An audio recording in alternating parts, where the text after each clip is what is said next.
আসসালামু আলাইকুম। খুব ভালো লাগে উনাকে আমার।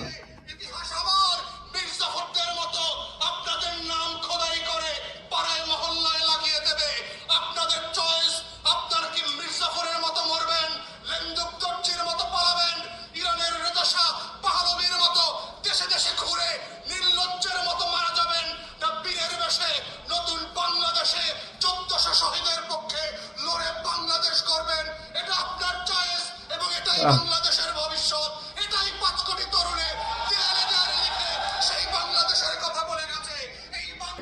আসসালামু আলাইকুম বন্ধুরা। বাঙালি জাতিকে কেউ দমাইতে পারেও নাই, দমাইতে পারবেও না, ভবিষ্যতেও সম্ভাবনা নেই। চলুন ভিডিওটা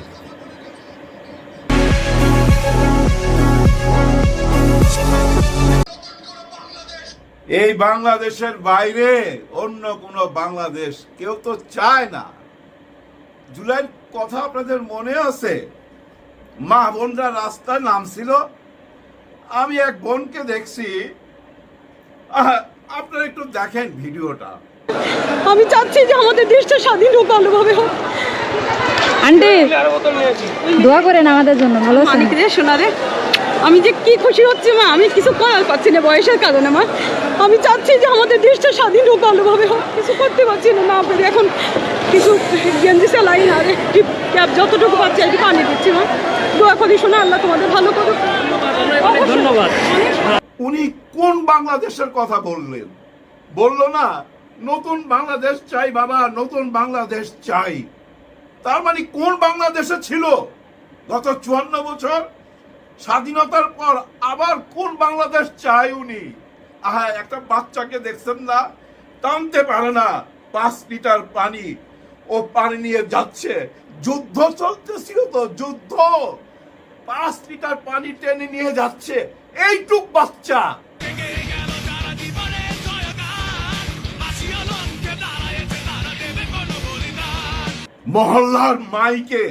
মহল্লার মাইকে বলা হইতেছে যে ওরা সংখ্যায় যত থাকুক আপনারা এগিয়ে আসেন, আমরা এগিয়ে যেতে চাই, জীবনের কোনো ভয় নাই।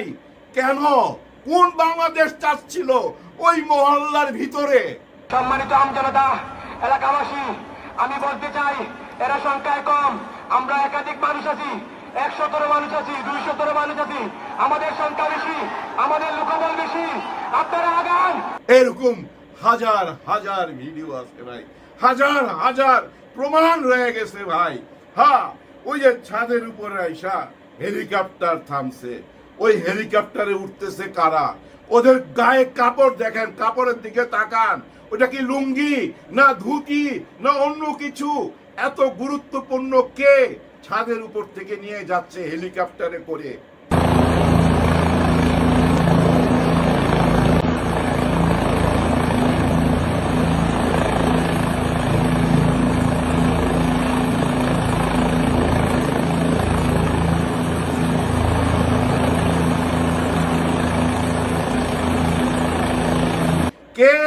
কেউ কি জানি? আমরা কেউ জানি না ওই হেলিকপ্টারে কে গেছে।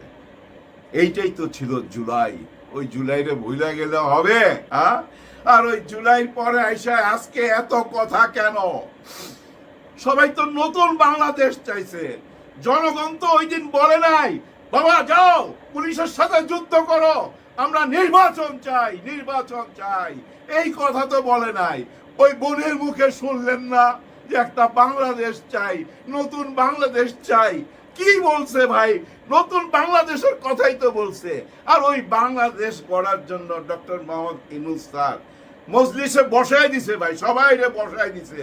কারো দৃষ্টিতে এটা চা পান খাওয়ার আড্ডা, কিন্তু ওইটাই আসল, ওইটাই আসল।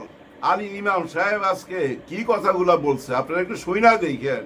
হায় হায় হায় হায়, একদম স্ট্রেট ফরওয়ার্ড। যা আপনারা যারা বাধা দিচ্ছেন কর্মেতে, মানে কোনো কিছুই আগাইতে পারে না ভাই, খালি বাধা আর বাধা। আর খালি বলে ওই সংবিধানের প্রবলেম, ওই সংবিধানে তো এটা লেখা নাই। তখন আলী ইমাম সাহেব বলছে আরে কোন সংবিধানের কথা বলেন? এই যে আজকে যে বইছেন চা পান খাইতে, এটা কি সংবিধানে লেখা আছে? এটা তো সংবিধান ভাইলেট করেই আসছি। এই যে আমি আসছি, আমি তো এই চেয়ারে বসছি, আমি তো সংবিধান মাইনা আসি নাই। 5ই জুলাইতে যেটা হয়েছে ওইটা তো সংবিধান মাইনা হয় নাই। সংবিধানে কি লেখা ছিল হেলিকপ্টারে উনাকে উঠাই দিবে 20টা 28টা সুটকেস সহকারে, আর ওইটা গাছের ফাঁক দিয়া কেউ ভিডিও করবে? হ্যাঁ ভাই, এই ভিডিও যে কে করছে আজও কেউ জানে না। ওই যে গাছের ফাঁক দিয়া ওই একটাই দৃশ্য কিন্তু বারবার দেখা যায়, ওই যে পালায়া চইলা যাইতেছে, ওইটাই কিন্তু শেষ যাওয়া। আজকে তো বিচারের রায় হয়েছে, আজকে জুলাইয়ের 2 তারিখ, 6 মাসের সাজা হয়ে গেছে। অনেকে এটা নিয়ে হাসাহাসি, আরে বাপ রে বাপ, এত খুন খারাপি, এত লুটপাটের পরে মাত্র 6 মাস? না ভাই, এটা অন্য কেস।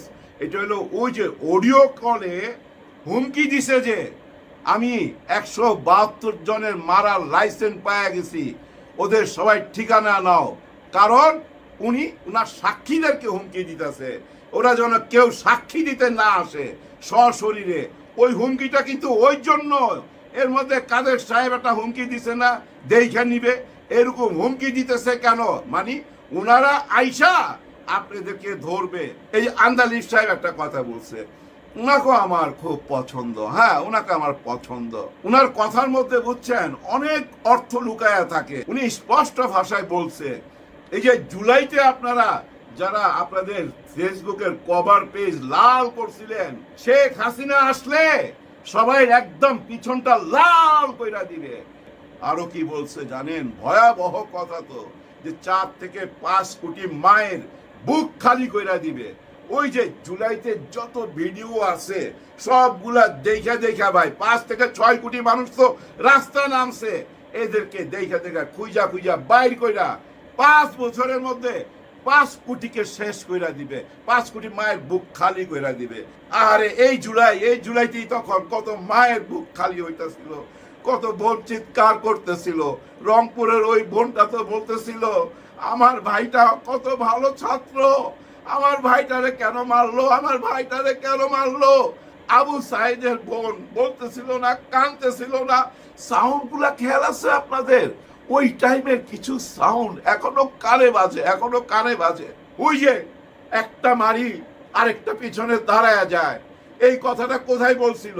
এই যে সাইদাবাদের দিকে, এই জায়গাটার মধ্যে বলছিল। সবচেয়ে বেশি হত্যাকাণ্ড এইখানেই হয়েছে তো ভাই। ভুইলা যাইলে হবে না ভাই, ভুইলা গেলে হবে না। সবাই রক্ত দিছে ভাই নতুন বাংলাদেশের জন্য। ওই বোনটা যে বলছে নতুন বাংলাদেশ চায়, ওইটাই হলো বাংলাদেশের মানুষের মনের কথা। তাই আমি বলবো, আপনারা যারা কাজে বাধা দিতেছেন, বারবার বাধা দিতেছেন, বাধা দিয়া সময় নষ্ট করেন না, মাইনা নিতে হবে। দেখেন বড় বড় আসামিরা মাইনা নিতেছে।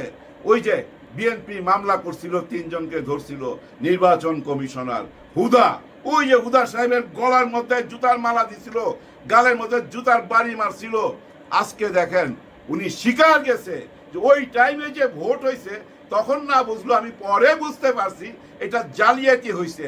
কারণ কিছু কিছু জায়গায় 90 থেকে 100% ভোট পড়ছে, তখনই আমি বুঝছি এটা জালিয়াতি হয়েছে। এবং রাত্রের বেলা ভোটের বাক্সের মধ্যে ভোট ভইরা কেন্দ্রতে পাঠানো হয়েছে। কেউ কি ছাড়া পাবে? নো। মহামান্য আদালত আবার রায় দিছে, ওই যে যারা অফিসার ছিল, যারা নির্বাচন করাইছে, তাদেরকে গ্রেফতার করার জন্য। ভাই কেউ ছাড়া পাবে না, বাপের নাম ভুলাই দিবে। আপনারা মনে করছেন উনি কিছু বলে না, আর্মিও তেমন কাজ করতেছে না, অপারেশন ডেভিল হান্ট ওই সাইনবোর্ডে লেখার মতো রয়ে গেছে, এর কোনো কার্যকলাপ নাই। সব আছে, সব আছে। ধীরে ধীরে ধীরে ধীরে ভাই একটা জিনিস মাথায় রেখেন, যখন ফোড়া হবে কোথাও, আপনার মনে করেন আমার পোদের মধ্যে ফোড়া হয়েছে, ওই ফোড়াটা কিন্তু কাঁচা থাকাকালীন কোনো কিছু করা যাবে না, পাকতে দিতে হবে। পাকার পর বুঝছেন, একটা সুই একটু আগুনে পোড়ায়া ওইটা খোঁচায় দিলেই হবে। ডাক্তারখানায় যাওয়ার দরকার নাই, ফার্মেসিতে যাওয়ার দরকার নাই, খোঁচায়া দিলেই দেখবেন বচায়া পুষ বাইরে হইব, পুষ। দেখেন মুখে থুতু আসতেছে না? আমারও আসতেছে। হ্যাঁ, এরকম থুতু যেন না আসে ভাই, এইটা মাথায় রাখেন সবাই যারা রাজনীতি করেন। ইনুস স্যার ওই ফোড়ার মতো পাকার সময় দিছে, 10 মাসে পাইকা গেছে, এখন পুজ হয়ে গেছে। এখন এই জুলাই মাস থেকে না ওই ফোড়ার মুখটা খালি খুইলা দিছে, সুই গরম কইরা মুখটাকে খুইলা দিছে। এখন পুজ বাইর হইতে থাকবে, মানুষের মুখে থুতু আসতে থাকবে, ঘৃণা আসতে থাকবে যদি আপনি অপকর্ম করেন। মনে আছে আপনাদের গত সরকারের আমলে উনার কোনো মন্ত্রী বা উনার কোনো কর্মী মারা গেলে সবাই কমেন্ট বক্সে যায়া আলহামদুলিল্লাহ লিখতো, মনে আছে? ওইটাই তো ভাই ঘৃণা। তখনই তো বোঝা উচিত ছিল, হায় হায় জনগণ কেন আমার লোকজন মারা গেলে আলহামদুলিল্লাহ বলে? তার মানে কি আমরা জীবিত অবস্থায় মৃত নাকি? আমাদেরকে কি ওরা মন থেকে ছুঁড়া ফালাই দিছে? তখন যদি বুঝতে পারতো তাহলে ওনার ভাগ্যে দিল্লি থাকতো না। আর ওই দিল্লির বুদ্ধিতে ভাই বাংলাদেশে উনি যে রাজনীতি কইরা গেছে, ওই রাজনীতি এই জেনারেশন আর পছন্দ করে না। কে স্বাধীনতার পক্ষে আর কে বিপক্ষে, কে রাজাকার কে মুক্তিযোদ্ধা, এগুলা মানুষ এখন বিচার করে না। এই হুদা সাহেব উনিও তো মুক্তিযোদ্ধা, কিন্তু ওনার কর্মটা আজকে উনি নিজে স্বীকার গেছে ভাই, নিজে মুখে বলছে যে হ্যাঁ এটা অন্যায় হয়েছে। সমস্ত দোষ চাপায় দিছে শেখ হাসিনার উপর। আর শেখ হাসিনা আন্তর্জাতিক বিচার ট্রাইব্যুনালে যেন কোনো সাক্ষী না আসতে পারে, ওর জন্য অডিও কলে হুমকি দিছে। অডিও কলে হুমকি দেওয়ার পর 6 মাসের জেল হয়েছে, 6 মাসের। মাত্র তো শুরু, শত শত বছর জেল হবে, ফাঁসি হবে কতবার জানি না। কোনো রেহাই পাবে না ভাই, কোনো রেহাই পাবে না। অনেকের মনে প্রশ্ন, ডক্টর মোহাম্মদ ইউনূস স্যার কেন আরো কঠিন হয় না? ভাই কেন কঠিন হবে? কঠিন হইলে তো ভাই অনেকে মুখই খুলতে পারতো না। এই মিডিয়া দেখেন না, যার যেমনি ইচ্ছা তেমনি বলতেছে। উনি পূর্ণ স্বাধীনতা দিছে, কারণ মানুষ যেন বিচার করতে পারে, মানুষ যেন বিচার করতে পারে কে মানুষ আর কে শয়তান। মানুষ থেকে শয়তান তো আলাদা করতে হবে। শয়তান যদি না আলাদা করেন তাহলে তো নতুন বাংলাদেশ হইতে পারে না। ভাই এই দেশে জানেন, এই দেশে হাসনাত আব্দুল্লাহর মতো, ব্যারিস্টার ফুয়াদ সাহেবের মতো, আন্দালিব সাহেবের মতো, সার্জিসের মতো, নাহিদ ইসলামের মতো এরকম যদি 64টা জেলায় 64টা নেতা পাওয়া যেত না ভাই, এরকম নেতা, এরকম মাইন্ডের। এই যে ফুয়াদ সাহেব এত কথা বলে কেন? গত 10টা মাস উনি দিন রাত ছুইটা বেড়াইতেছে কেন? উনার বুকের ভিতরে একটা জ্বালা, উনার বুকের মধ্যে একটা স্বপ্ন আছে, নতুন বাংলাদেশ দেখতে চায়। আগের বাংলাদেশ তো চলতে পারে না ভাই। এই যে জাতীয় নির্বাচনের দিকে ঠেলে নিয়ে যাইতে চায়। জাতীয় নির্বাচন মনে করেন হয়ে গেল, মনে করেন আমি পাশ করলাম 300 আসনের মধ্যে 280 আসন নিয়ে আমি পাশ করলাম। পুরা বাংলাদেশের প্রশাসন, আইন, র্যাব, পুলিশ, আর্মি কার পক্ষে কথা বলবে? আমার পক্ষে, কারণ আমার কাছে 280টা আসন। বাংলাদেশ পুরাটা আমার হাতের মধ্যে। কোন থানা আমার বাইরে যাবে ভাই? যাবে না। কোন ডিসি আমার কথার বাইরে যাবে? যাবে না, কেউ যাবে না। এরপর যদি আমি স্থানীয় নির্বাচন দিই, আমি যেটা ইশারা করব সেটাই তো হবে, তাই না?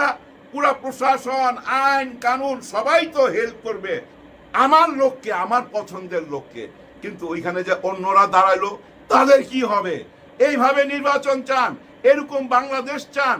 দেখেন, মনে করেন আমি ওই যে 280 আসন পাওয়া সেই দলের নেতা, আমি আমার লোকজনকে কতবার বহিষ্কার করতেছি, দিন রাত বহিষ্কার করতেছি।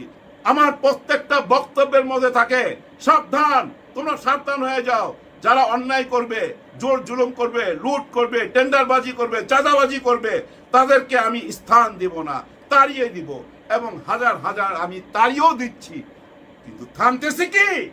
থামতেছে তো না। তার মানে কেমনে থামাবেন? আজকে হাসনাত আব্দুল্লাহ বলছে প্রশাসনকে, মানে বিশেষ করে পুলিশকে, যে আপনারা কোন দলের পক্ষে কাজ করবেন না। সরাসরি নাম নিয়ে বলছে, বিএনপির পক্ষে কেউ কাজ করবেন না এবং এনসিপির পক্ষেও কাজ করবেন না, জামাতের পক্ষে না। আপনারা আইনের বইতে যা লেখা আছে সেটাই ফলো করেন। এই কথাটা কেন বললো? তার মানে কি বর্তমানের প্রশাসনের মধ্যে অনেকের মাথার মধ্যে ঢুকে গেছে বিএনপি ক্ষমতায় আসবে। তার মানে এখন থেকেই লাইন জাইন রাখি। এখন থেকে যদি লাইন না রাখি পরে তো কামাইতে পারুম না, তাই না? ওই আগের বাংলাদেশ চান? নো, এটা হইতে পারে না। এটা হইলে তো ভাই আমরা কেউ ছাড় দিব না।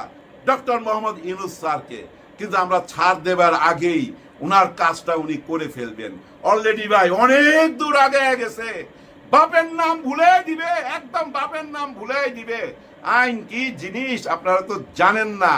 ওই ফোড়াটা, কাঁচা ফোড়াটাকে পাকাইছে নিজের ইচ্ছা কইরা, আর পাকার পর যখন গাইলা দিছে তখন তো গন্ধ বাইরেইতেছে, পুষ বাইরেইতেছে। দেখেন জনগণ ঠিকই বুঝতে পারতেছে, ওই যে পুষ বাইরেইতেছে। এখন এই পুজের জায়গাটা বুঝছেন ওষুধপত্র দিয়া ড্রেসিং ফ্রেসিং কইরা যদি ভালো করতে পারেন খুবই ভালো কথা, কিন্তু যদি ওই ঘাটা আরো বড় হইতে থাকে জনগণ তো তার সিদ্ধান্ত নিয়ে ফালাইব। অলরেডি নিয়ে ফালাইছে ভাই, জনগণের হাতেই এই দেশটা।